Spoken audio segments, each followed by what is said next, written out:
Itu dia, dapat kita berehat seketika tadi untuk memberi anda peluang untuk pergi ke tandas ke, ada yang pergi minum kopi.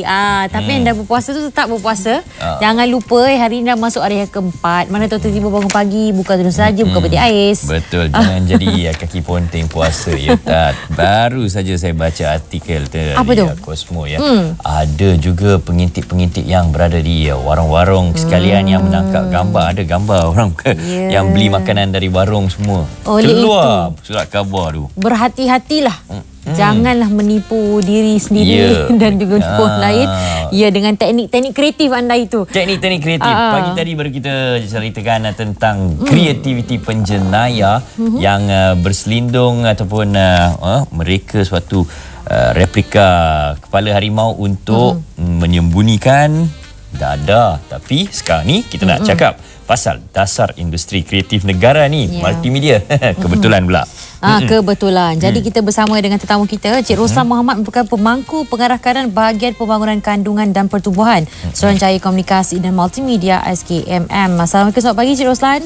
Assalamualaikum. Hari 7 hari ini ke RTM, bukan di Cyberjaya. Bukan.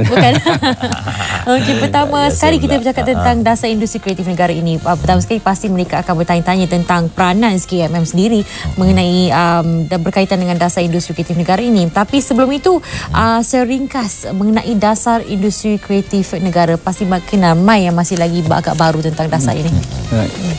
Terima kasih Hani dan Steven. Terima kasih. Tentunya dasar industri kreatif ini baru pun diluluskan pada akhir tahun lepas. Dan ianya merupakan suatu usaha kerajaan dalam menangani isu model ekonomi baru.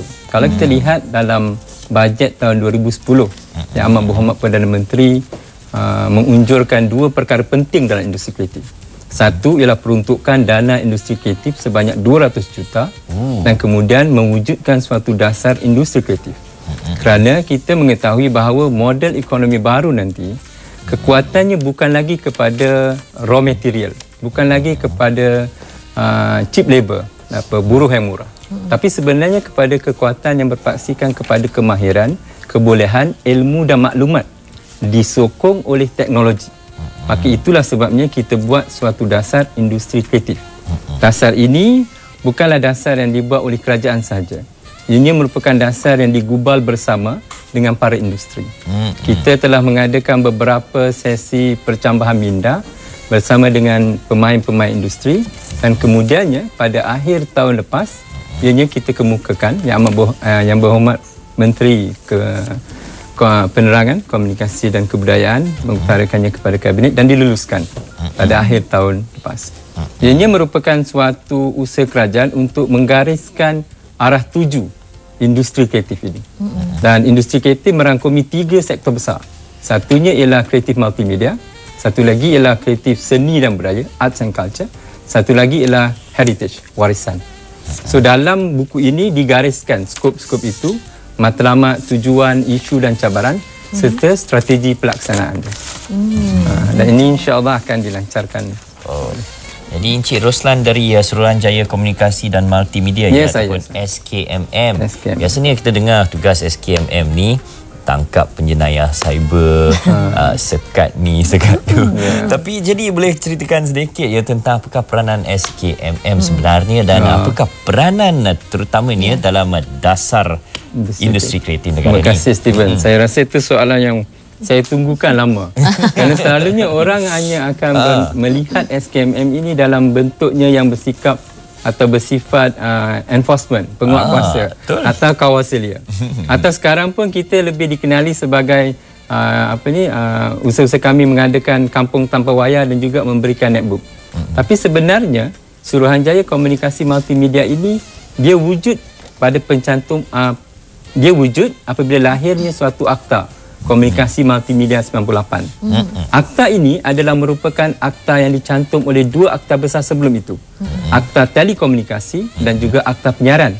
So maknanya Suruhanjaya Komunikasi Multimedia diberikan mandat oleh kerajaan untuk membangunkan industri komunikasi multimedia melalui proses pengawasaliaan. So kita melihat bukan sahaja komunikasi telefon, internet saja, tapi kita juga melihat kepada penyiaran. Di bawah SKMM, kita mempunyai lebih 100 channel yang kita kawal selia. Astro dan Media Prima. Begitu juga dengan CASP yang lain. Unify-nya, IPTV-nya, itu semua di bawah kawal selia SKMM. Jadi SKMM bukan hanya melihat kepada komunikasi. Kalaulah kita melihatkan kepada 4 skrin yang biasanya orang kata, kita ada cinema screen, kita ada TV screen, kita ada computer screen, kita ada iPad atau phone screen. 3 skrin daripada ini dikawal selia dan dibangunkan oleh SKMM. Hanya 1 skrin saja, itu Pawagam cinema screen, dibangunkan oleh Perbadanan FINAS, Badan Kerjaan Filem. Jadi kalau dilihat, semua skrin ini perlukan kepada kandungan. Dan kandungan ini di mana kreativiti datang. This is where kreatif multimedia datang. Di situlah peranan SKMM. Apatah lagi dalam dasar polisi kebangsaan untuk Akta Komunikasi menjadikan Malaysia hub kepada pembangunan komunikasi dan kandungan. Kalau kita nak jadikan Malaysia sebuah hub pembangunan kandungan, tentunya kita mesti memastikan pembangunan kandungan di Malaysia sendiri mestilah rancak dan membangun. Barulah orang akan datang ke Malaysia. So itu peranan SKMM dalam konteks itu. Jelas dan terang. Jadi kita harapkan penonton kita dah tahu mengenai peranan SKMM secara menyeluruh dan dijelaskan oleh tetamu kita. Okey, kalau kita bercakap tentang dasar industri kreatif negara, industri kreatif itu sendiri merangkumi lebih kurang 3 skop ya, iaitu multimedia, seni budaya dan juga warisan budaya. Tapi kalau bersama SKMM kita lebih menyentuh tentang multimedia. Lebih kepada itu. Jadi kalau orang cakap sampai multimedia, orang akan kaitkan dengan teknologi. Jadi apa sebenarnya perkaitan yang lebih luas lagi kalau kita boleh kaitkan dengan multimedia ini, industri dasar seni ini? Okey. Kalau kita lihat, multimedia itu sendiri memang asasnya teknologi. Kalau dahulu kita tidak pernah terfikir orang boleh membuat suatu cerita mengenai avatar. Tapi dengan teknologi atau 2012 punya cerita kan, bagaimana dia menggunakan teknologi sampai ia mampu untuk mengadakan lebih banyak. Contohnya macam Merumah Wangsa juga dengan CGI-nya. Jadi bila kita cakap tentang multimedia, dia tidak akan lari dengan teknologi. Sama ada visual effect dia ke, sound effect ke dia, CGI ke dia, 3D ke dia. Sekarang kalau kita lihat, dulu kita hanya melihat di kaca Pawagam hanya 2D. Sekarang 3D. 4D. Dan sekarang orang tengah melihat bagaimana nak wujudkan 3D television screen. Jadi semuanya ini, macam contohnya Hani pakai iPad. iPad ini adalah merupakan suatu ciptaan yang membolehkan konten yang berbeza.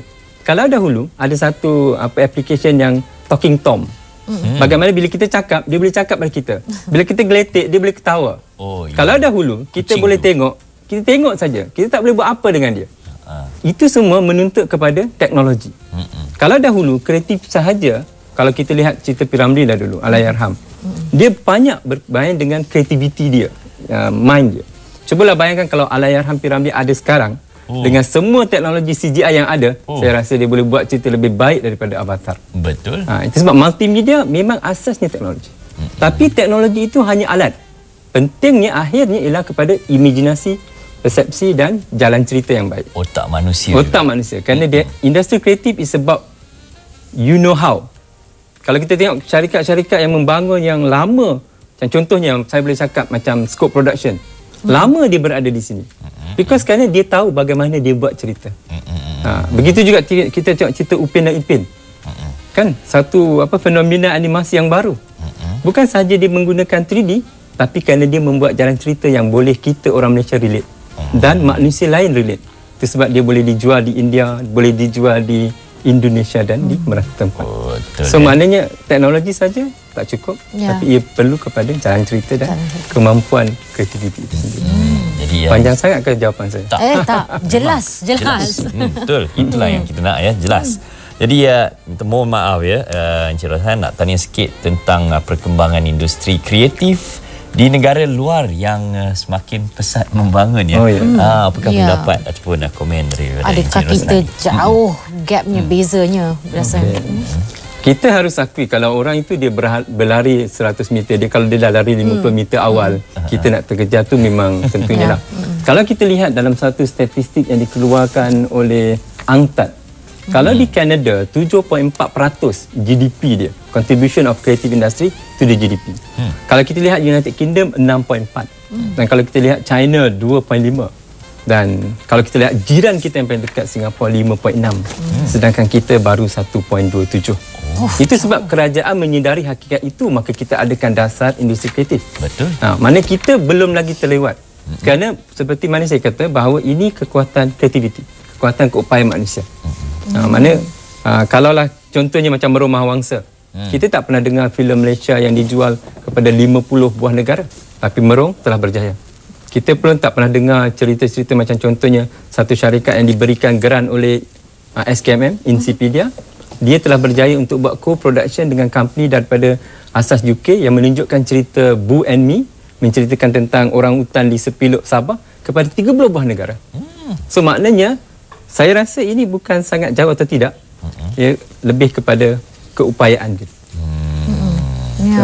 Dan industri kreatif multimedia ni juga pasti turut melibatkan animasi. Banyak animasi kita dapat saksikan, satunya Upin Ipin, Cicak Man, CGI. Mungkin kita boleh kongsikan lebih lanjut tentang antara pencapaian bidang tersebut di negara kita. Tadi kita dah sebutkan mengenai aspek lebih luas mengenai pencapaian berbanding negara lain. Bagaimana pula dengan animasi? Animasi merupakan suatu genre kreatif yang global. Sifat dia universal. Dan kerajaan memang memberikan tumpuan yang sangat serius terhadap animasi.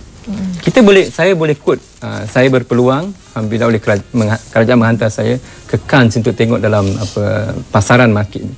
Kita lihat bahawa sekarang ini banyak sudah Saladin kita jual dengan Al Jazeera. Kemudian kita ada satu yang baru, Seafood. Kita ada company Animasia yang membuat produk bersama dengan Hong Kong. Kita ada, macam saya cakap, Insipedia.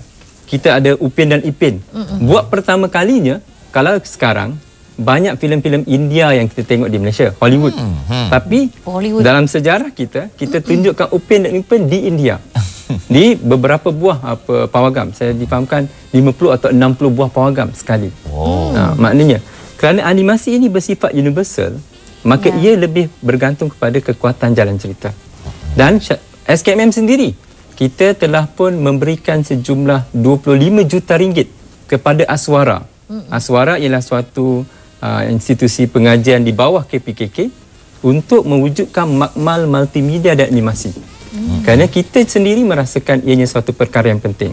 Bahkan kita telah pun memberikan 5 juta hari itu kepada Finas untuk membuat satu produksi bersama dengan syarikat Jepun, 7 Satria. Animasi ini kalau kita lihat kekuatannya jalan cerita dan juga teknologi. So dia memang multimedia. So therefore multimedia, animasi ini memang kaitannya rapat dengan kita.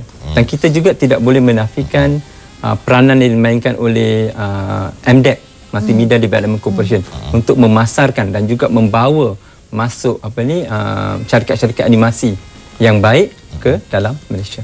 Dan ini menjanakan pertumbuhan yang baik dalam animasi negara. Jadi Encik Roslan, sila kongsikan bersama dengan kita antara strategi-strategi yang akan dilaksanakan ataupun telah pun dilaksanakan bagi memperkasakan industri kreatif negara. Kalau kita lihat seperti mana kita tahu, industri kreatif ini kekuatannya ialah kepada kemahiran, bakat, ilmu dan maklumat. Maknanya dalam pembacaan saya dalam buku yang ditulis oleh Angtat ini, Creative Economy, a Feasible Development Option ini, dia sendiri mengatakan for a developing country, yang penting untuk kita buat ialah untuk membangunkan creative capabilities of the nation. Ini yang pertama. Kita harus membangunkan suatu golongan ramai, bukan sedikit, mass, mereka-mereka yang mempunyai keupayaan kreativiti. Dan ini kemudiannya harus kekuatan ini harus dipupuk dan dibangunkan dengan membentuk ekosistem. Keuangannya mesti ada. Itu sebab kita telah memberikan dana industri kreatif 200 juta. Yang diuruskan oleh Bank Simpanan Nasional. Suruhanjaya Komunikasi Multimedia sendiri kita memperuntukkan sejumlah 100 juta untuk 3 tahun untuk kita berikan dana kepada mereka-mereka yang mempunyai idea-idea yang kreatif. Itulah 300 juta. Kita juga ada beberapa insentif-insentif lain. Jadi maknanya, pertama, pastikan kita mewujudkan atau menggerakkan capabilities tadi, keupayaan daya kreatif. Kedua, mewujudkan ekosistem, dananya, infrastrukturnya. Kemudian kita harus juga memastikan di sekolah juga harus dimulakan kreatif. Jangan nanti macam kalau dahulu saya rasa apalah buat kartun ni kan, boleh hidup ke dengan buat kartun. Tapi bila saya berjumpa dengan seorang pelajar yang berjaya, yang dia dulu membuat Upin dan Ipin, sekarang dia buat Boy and Monster.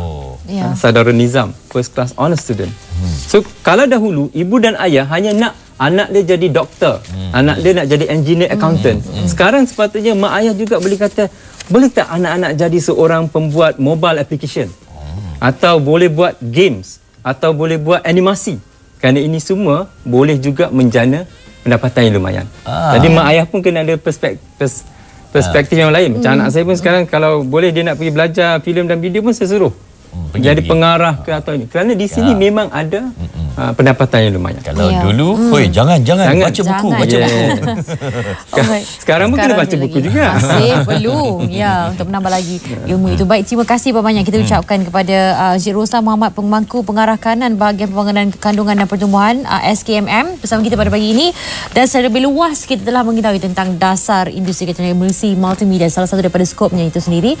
Dan paling kita banggakan, banyak kita dah tahu antaranya Hikayat Meru Mahawasa yang ditayangkan bukan saja dalam negara tapi juga ditayangkan di 25 negara termasuk United Kingdom, Upin dan Ipin ke India. Cuba bayangkan dialih suara. Aduh, comel macam mana tu kan? Macam mana kan? Betul. Baik, terima kasih sekali banyak. Dan selepas ini kita nak saksikan semasa jam 9 dan kembali selepas ini siri bicara agung panggung dakwah Ramadan terakhir dalam info semasa nanti. Macam menarik ya. Jadi kita ada sedikit bingkisan untuk dikongsikan bersama dengan anda dulu. Jadi saksikan.